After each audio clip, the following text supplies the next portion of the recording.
বন্ধুরা, দারুণ স্বাদের মচমচে প্যাটিসের অসাধারণ একটা রেসিপি শেয়ার করব। খুব সহজভাবে ঘরে থাকা সামান্য উপকরণ দিয়ে বানিয়ে নিতে পারবেন। সকাল বিকেল গরম গরম চায়ের সাথে মচমচে প্যাটিস খুবই ভালো লাগবে। খুব কম খরচ করে অনেক প্যাটিস তৈরি করে নিতে পারবেন। প্যাটিসগুলো এতটাই টেস্টি তৈরি হবে, ঘুরতে ফিরতে যখনই মন চাইবে কৌটো খুলে খেয়ে নিতে ইচ্ছে করবে, লোভ সামলানো যাবে না। সম্পূর্ণ ভিডিওটা দেখতে থাকুন। রেসিপিটা ভালো লাগলে লাইক, শেয়ার, কমেন্ট ও সাবস্ক্রাইব করে পাশে থাকবেন। দেখে নেওয়া যাক আমার আজকের রেসিপিটা। নমস্কার বন্ধুরা, আমি পাপড়ি পদ্মাবতী ফুড ক্রিয়েশনে আপনাদের সবাইকে স্বাগত। মুচমুচে প্যাটিস তৈরি করার জন্য আমি এখানে একটা জায়গার মধ্যে প্রথমেই নিয়ে নিচ্ছি 2 কাপ ময়দা। এরপর আমি এখানে দিয়ে দিলাম একটু হাফ চামচ মতো কালো জিরে, আর দিয়ে দিচ্ছি 1 চামচ মতো জোয়ান। এতে কিন্তু ফ্লেভারটা ভীষণ সুন্দর আসবে। এভাবে একটু হাতে একটু ঘষে দিয়ে দেবেন, তাহলে কিন্তু ভীষণ সুন্দর ফ্লেভারটা আসবে। এরপর আমি দিয়ে দিচ্ছি একদম 1 চিমটে এখানে আমি খাবার সোডা ব্যবহার করলাম, এতে ভীষণই ক্রিস্পি হবে। এরপর আমি দিয়ে দিচ্ছি স্বাদ মতো নুন। এখন হাত দিয়ে খুব ভালো করে আমি শুকনো উপকরণগুলো এভাবে একটু মিশিয়ে নিলাম। এরপর এখানে দিয়ে দিচ্ছি 4 চামচ মতো সাদা তেল। তেলটা দেওয়ার পর হাতে খুব ভালো করে এটা ঘষে ঘষে ময়ানটা রেডি করে নিতে হবে। এভাবে দেখুন আমি হাত দিয়ে ভালো করে ঘষে ঘষে ময়ানটাকে রেডি করে নিলাম। আর এরপরে অল্প অল্প জল দিয়ে ময়দাটাকে ভালো করে মেখে নিতে হবে।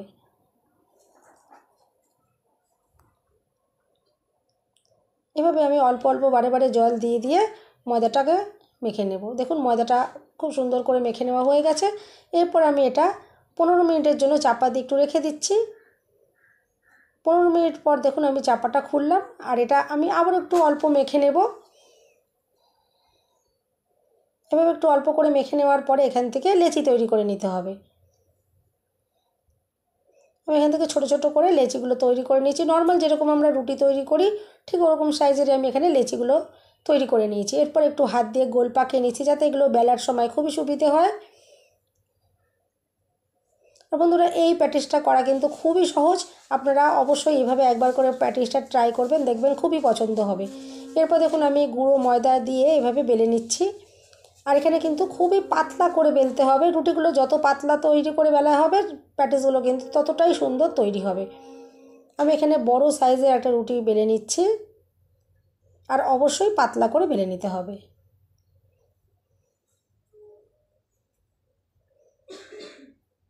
দেখুন অনেকটাই বড় আর পাতলা করে আমি বেলে রেডি করে নিয়েছি। ঠিক এভাবেই আমি সমস্ত রুটিগুলোকে রেডি করে নেব। এরপর দেখুন একটা রুটি আমি এখানে নিয়ে নিয়েছি, আর তার উপর আমি এভাবে একটু সাদা তেল ব্রাশ করে দিচ্ছি। আপনারা চাইলে কিন্তু হাত দিয়েও তেলটা মাখিয়ে নিতে পারেন। এরপর আমি একটা বাটির মধ্যে এখানে কিছুটা কর্নফ্লাওয়ার নিয়ে নিয়েছি। আপনারা কিন্তু কর্নফ্লাওয়ারের পরিবর্তে ময়দা দিয়েও করতে পারেন, কিন্তু কর্নফ্লাওয়ার দিয়ে করলে এইগুলো বেশি ক্রিস্পি তৈরি হবে প্যাটিসগুলো। আমি এখানে এই জন্যই কর্নফ্লাওয়ারটাই ইউজ করলাম। আর কর্নফ্লাওয়ারটা এভাবে পুরো রুটির ওপর ভালো করে ছড়িয়ে দিলাম, আর তারপর একটু হাত দিয়ে এভাবে ভালো করে আমি একটু ঘষে মিশিয়ে দিচ্ছি। এতে কিন্তু লেয়ারগুলো খুব সুন্দরভাবে তৈরি হবে। এভাবে করার পরে এর ওপর থেকে আমি আরেকটা রুটি দিয়ে দিচ্ছি, আর একটু হাত দিয়ে ভালো করে একটু চেপে চেপে দিতে হবে। আর এই রুটিটা দেওয়ার পরও ঠিক একইভাবে আবারও একটু তেল ব্রাশ করে দিতে হবে, আর যে গুঁড়ো কর্নফ্লাওয়ারটা সেটা এভাবে ছড়িয়ে দিতে হবে। এভাবে ছড়িয়ে হাত দিয়ে ভালো করে একটু মাখিয়ে দিতে হবে, যাতে রুটির সব জায়গায় খুব ভালো করে তেল কর্নফ্লাওয়ার এগুলো মাখানো হয়।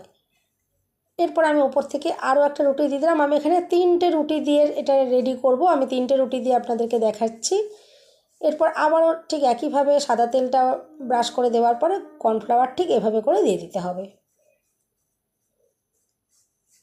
দেখুন এখানে 3টে রুটি রেডি করে নিয়েছি। আর এরপরে একটা সাইড থেকে এভাবে দেখুন আমি ভাঁজ করে দিলাম।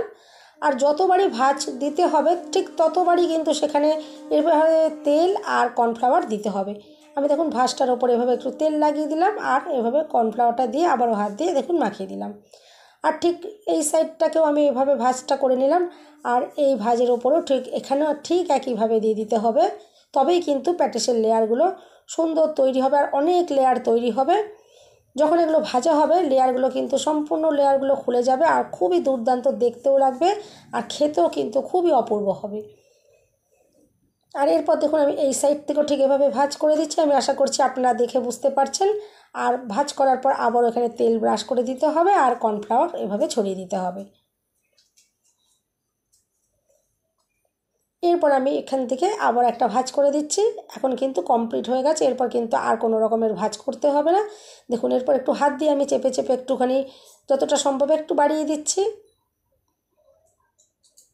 আর এরপরে আমি এখানে গুঁড়ো ময়দা ছড়িয়ে এটাকে বেলে নেব, একটু বড় করে বেলে নেব, পাতলা করে। আর এখানে কিন্তু এই ঠিক চৌকো শেপ করে একটু বেলে নিতে হবে। যেরকম চৌকো করে রেডি করেছি ঠিক এভাবে এরকম চৌকো রেখেই আমি এটাকে একটু বেলে বড় করে নিচ্ছি।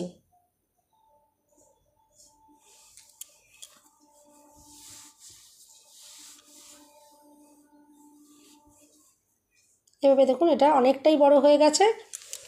আর খুব একটা পাতলাও নয় আবার খুব কিন্তু মোটাও নয়, এরকম রেখে বেলে নিতে হবে। আর এরপর দেখুন আমি একটা ছুরি দিয়ে ছোট ছোট টুকরো করে কেটে নিচ্ছি। আমি এখানে একটু ছোট ছোট সাইজের বানাচ্ছি প্যাটিসগুলো। আপনারা চাইলে কিন্তু বড় বড় টুকরো করেও কিন্তু বড় বড় সাইজের প্যাটিস বানিয়ে নিতে পারেন, কোনো অসুবিধা হবে না। আমি এখানে ছোট ছোট আজকে দেখাচ্ছি আপনাদেরকে। এভাবে দেখুন কেটে নিলাম। আর এরপর আমি ডায়মন্ড শেপ করে কাটছি, সেই জন্য দেখুন এরকম ঠিক নিমকি নিমকি যেরকম দেখতে হয় আমি সেভাবে কাটছি। আপনারা সম্পূর্ণ চৌকো শেপ করেও কাটতে পারেন। দেখুন আমি এরকম ডায়মন্ড শেপ করে কেটে নিচ্ছি। আর এখন এতটা পাতলা রয়েছে, কিন্তু যখন এগুলো তেলে ভাজা হবে এগুলো অনেকটাই ফুলে বড় হয়ে যাবে, এর লেয়ারগুলো খুলে যাবে। এক একটা প্যাটিস কিন্তু বেশ অনেকটাই বড় দেখতে লাগবে। আমি এভাবে দেখুন সম্পূর্ণ রুটিটাই এভাবে করে কেটে নিচ্ছি, কারণ এই শেপটাও কিন্তু খুবই ভালো দেখতে লাগে, খারাপ দেখতে লাগবে না। এটাও যখন তেলে ভাজা হবে এই প্যাটিসগুলো কিন্তু খুবই দুর্দান্ত দেখতে লাগবে। এরপর আমি এগুলো দেখুন প্লেটে তুলে নিচ্ছি। আর দেখুন এখন অনেকটাই পাতলা রয়েছে, কিন্তু যখন ভাজা হবে এগুলো অনেকটা বড় বড় হয়ে যাবে। এরপর গ্যাস জ্বালিয়ে আমি তেল গরম করে নিয়েছি। তেলটা আমি মাঝারি ধরনের গরম করেছি, খুব একটা গরম করিনি। এরকম মাঝারি গরম করা তেলের মধ্যে আমি এখন দেখুন এগুলোকে দিয়ে দিচ্ছি। আর গ্যাসের ফ্লেমটা আমি এখন লোতে রেখেছি যাতে এগুলো ভালো করে ভাজা হয়। এখানে যতগুলো প্যাটিস তেলের ভেতরে দেওয়া যাবে আমি ততগুলোই কিন্তু এখানে দিয়ে দেবো। আর দেখুন তেলে দেওয়ার সাথে সাথেই কিন্তু এগুলো অনেকটা বড় বড় হয়ে যাচ্ছে। আর লেয়ারগুলোও কিন্তু আস্তে আস্তে খুলতে শুরু করে দিয়েছে। আর কতটা সুন্দর দেখতে লাগছে দেখুন। আমি আশা করছি আপনারা দেখে বুঝতেই পারছেন, লেয়ারগুলো যেগুলোর খুলে গেছে দেখেই বুঝতে পারা যাচ্ছে। আর এগুলো কিন্তু সাইজেও অনেকটা বড় বড় হয়ে যাবে। দেখুন কতটা সুন্দর বড় বড় তৈরি হয়ে যাচ্ছে। যেমন এগুলো সুন্দর দেখতে লাগবে তেমনি খেতেও কিন্তু খুবই অসাধারণ লাগবে। এই বর্ষার সিজনে কিন্তু দেখবেন সবসময়তেই একটু ভাজা জিনিস আমাদের খেতে খুবই ভালো লাগে। এভাবে যদি তৈরি করে রেখে দেন এগুলো কিন্তু আপনারা 2 মাস পর্যন্ত স্টোর করেও রেখে খেতে পারবেন। এগুলো কিন্তু কোনো রকমভাবে নষ্ট হয়ে যাবে না। আর ভীষণই কম উপকরণ দিয়ে কিন্তু এই এত সুন্দর একটা টেস্টি প্যাটিসের রেসিপি তৈরি করা যায়। দেখুন এক একটা প্যাটিস কত সুন্দর সুন্দর বড় হয়ে গেছে আর সমস্ত লেয়ারগুলো খুলে গেছে, কত দুর্দান্ত দেখতে লাগছে। আমি এগুলোকে এখন উল্টে পাল্টে একটু কালারিং করে ভেজে নেব। এখন অনেক সাদা রয়েছে, এগুলো একটু হালকা ব্রাউন করে আমি ভেজে নেব, খুব একটা আমি লালচে করে ভাজবো না। আর ভীষণই মুচমুচে তৈরি হবে। দোকান থেকে কিনতে গেলে কিন্তু এগুলো অনেক দাম পড়বে, কিন্তু আপনারা যদি ঘরে এভাবে এত কম উপকরণ দিয়ে বানিয়ে রাখেন কম পয়সায় কিন্তু অনেক প্যাটিস বাড়িতেই তৈরি করে নিতে পারবেন।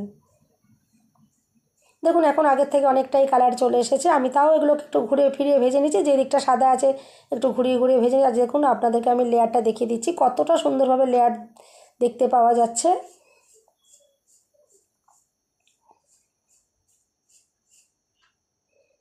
সকাল বিকেল চায়ের সাথে কিন্তু এইগুলো গরম গরম খুবই সুন্দর লাগবে। আর তৈরি করে রেখে দিলে আপনারা যখন খুশি এটা ইউজ করতে পারেন।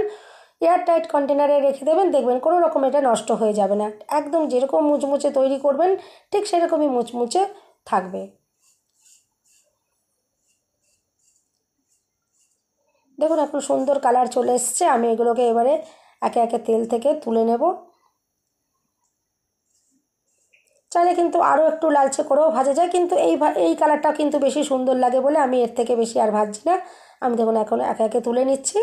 আর কতটা দুর্দান্ত দেখতে লাগছে আপনারা দেখে বুঝতেই পারছেন। বন্ধুরা, রেসিপিটা যদি ভালো লাগে অবশ্যই কিন্তু লাইক, শেয়ার, কমেন্ট করতে ভুলবেন না। চ্যানেলটা সাবস্ক্রাইব করে আমার পাশে থাকার অনুরোধ রইল। বেল বাটনটা ক্লিক করে রাখবেন যাতে আমি যখনই নতুন ভিডিও আপলোড করব সঙ্গে সঙ্গে নোটিফিকেশান সবার আগে আপনি পেয়ে যাবেন। দেখুন আমি সমস্ত প্যাটিসগুলো তেল ঝরিয়ে তুলে নিচ্ছি, আর এরপরে আরও ভাজতে যেগুলো বাকি রয়েছে আমি একে একে সেগুলোকেও ভেজে নেবো। সবগুলোকে ভেজে নেওয়ার পর তারপর আমি আপনাদেরকে এখান থেকে ভেঙে দেখাবো যে এটা কতটা সুন্দরভাবে তৈরি হয়েছে, কতটা ক্রিস্পি একদম মচমচে তৈরি হয়েছে, আর ভীষণই খাস্তা তৈরি হবে এগুলো, আর ভীষণই অসম্ভব সুন্দর দেখতেও লাগবে। দেখুন আমি একে একে ভেজে এগুলো নামিয়ে নিচ্ছি। আমি সমস্তগুলো ঠিক একইভাবেই ভেজে রেডি করে নিয়ে তারপর ফিরে আসছি, আমি আপনাদেরকে দেখাবো এখান থেকে ভেঙে যেগুলো কতটা খাস্তা তৈরি হয়েছে। দেখুন একে একে সবগুলো ভেজে ভেজে আমি নামিয়ে নিচ্ছি। আর দেখুন মাত্র 2 বাটি ময়দা দিয়ে কত প্যাটিস তৈরি হয়ে গেছে। আর দেখুন এবার আমি আপনাদেরকে একটু ভেঙে দেখাচ্ছি যে এটা কতটা সুন্দরভাবে ভেতর থেকেও রেডি হয়েছে। দেখুন কতটা অসম্ভব দেখতে লাগছে, কত সুন্দর লেয়ার দেখতে পাওয়া যাচ্ছে। আর যখন আমি কেটেছিলাম এগুলো কতটাই পাতলা ছিল, এখন দেখুন এক একটা কত বড় বড় তৈরি হয়ে গেছে প্যাটিস। অবশ্যই বাড়িতে একবার এভাবে আপনারা ট্রাই করতে পারেন, দেখবেন ভীষণ পছন্দ হবে রেসিপিটা। এরপর দেখুন আমি এখান থেকে আপনাদেরকে ভেঙে দেখাই যে এটা কতটা দুর্দান্তভাবে ভেতর থেকেও তৈরি হয়েছে। বন্ধুরা, রেসিপিটা যদি ভালো লাগে একটা কিন্তু লাইক দিতে একদম ভুলবেন না। চ্যানেলটা সাবস্ক্রাইব করে আমার পাশে থাকবেন। সবাই সুস্থ থাকবেন, ভালো থাকবেন। দেখা হবে নেক্সট ভিডিওতে। ভিডিওটা শেষ পর্যন্ত দেখার জন্য সবাইকে অসংখ্য অসংখ্য ধন্যবাদ।